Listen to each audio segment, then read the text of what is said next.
One of the issues that really concerns me is exploitation, particularly when we're looking at violence against women and girls.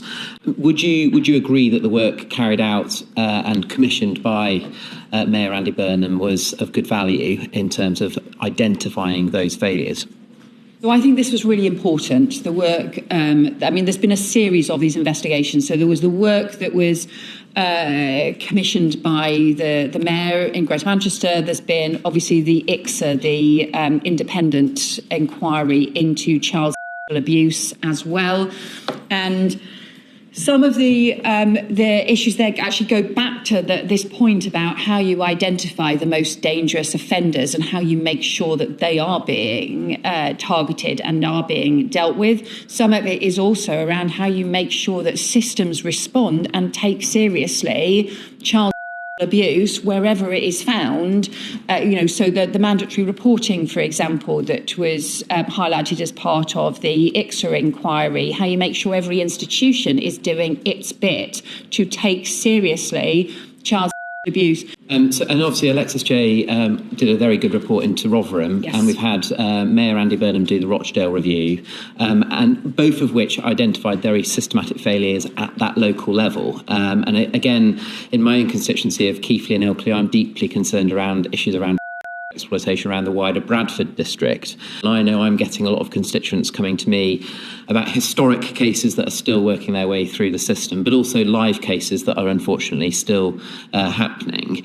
Would you support a review specifically into exploitation across the Bradford district, for example? So I think the overarching issues were that were raised as part of the independent inquiry into child abuse. So we've had one set of recommendations. We've had other recommendations coming out of individual local inquiries. And it's really important that those are also followed up at the local levels as well. That does mean that each local authority also needs to look at their responsibilities, to look at making sure that standards are properly being met, and also making sure that they are looking at those recommendations as well. Just as a final question before moving on, one of the key concerns that keeps getting raised is this feeling of disenfranchisement by those victims or indeed their families in the state, whether the state be local authorities or anyone that has safeguarding responsibilities.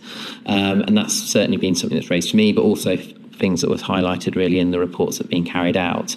And there are different complexities in different areas. And that's why I fear, based on correspondence and conversations that I'm having, that the scale of some of the complexities associated with child exploitation across the Bradford district would be of a far greater number than, say, even in Rochdale or in Rotherham. So I was just wondering, given those concerns that are being raised, not only by myself but others, do you think that would warrant having a review that's an inquiry that specifically looks at child exploitation across the Bradford district, where those complexities are undoubtedly apparent? Well, I just think this is an issue for every single local authority and for every single area.